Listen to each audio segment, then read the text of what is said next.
ಉಡಾಯಿಸೋ ಖಾರ ಬಣ್ಣ ರುಚಿಯನ್ನು ನೀಡುತ್ತದೆ. ಅಕ್ಕಿ ಮೆಣಸಿನ ಪುಡಿ ಚಿಂದಿ ಉಡಾಯಿಸೋ ಖಾರ ಬಣ್ಣ ರುಚಿ. ಈ ಘಟಪ್ರಭಾ ನದಿಯ ಅಬ್ಬರಕ್ಕೆ ಗೋಕಾಕ್ ತಾಲೂಕಿನ ಲೋಳಸೂರ ಸೇತುವೆ ಮುಳುಗಡೆಯಾಗಿದೆ.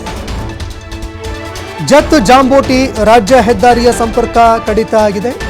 ಜತ್ನಿಂದ ಜಾಂಬೋಟಿ ರಾಜ್ಯದ ಹೆದ್ದಾರಿ ಸಂಪರ್ಕ ಕಡಿತ ಆಗಿದೆ. ಗೋಕಾಕ್ನಿಂದ ಮಹಾರಾಷ್ಟ್ರದ ಜತ್ಗೆ ಸಂಪರ್ಕಿಸುವಂತಹ ರಸ್ತೆ ಸಂಪೂರ್ಣವಾಗಿ ನೀರಿನಲ್ಲಿ ಮುಳುಗಡೆಯಾಗಿದೆ. ಘಟಪ್ರಭಾ ನದಿಗೆ ಹೆಚ್ಚಾಗ್ತಿರುವಂತಹ ಒಳಹರಿವಿನಿಂದಾಗಿ ಈಗ ಪ್ರವಾಹದಂತಹ ಪರಿಸ್ಥಿತಿ ಉಂಟಾಗಿದೆ. ಹಿಡಕಲ್ ಡ್ಯಾಮ್ನಿಂದ 50,000 ಕ್ಯೂಸೆಕ್ ನೀರು ಬಿಡುಗಡೆಯಾಗಿದೆ. ಯಾಕಂದರೆ ನದಿಗಳ ಒಳಹರಿವು ಹೆಚ್ಚಳ ಆಗಿದೆ, ಹೀಗಾಗಿ ಹೊರಹರಿವು ಕೂಡ ಈಗ ಹೆಚ್ಚಳವಾಗ್ತಾ ಇದೆ. 50,000 ಕ್ಯೂಸೆಕ್ ನೀರು ಬಿಡುಗಡೆ ಆಗಿದ್ದರಿಂದ ಈಗ ನದಿ ಪಾತ್ರದ ಗ್ರಾಮಗಳಿಗೆ ಪ್ರವಾಹದ ಆತಂಕ ಎದುರಾಗ್ತಾ ಇದೆ. ಬ್ಯಾರಿಕೇಡ್ಗಳನ್ನು ಹಾಕಿ ರಸ್ತೆ ಬಂದ್ ಮಾಡಿದೆ ತಾಲೂಕು ಆಡಳಿತ.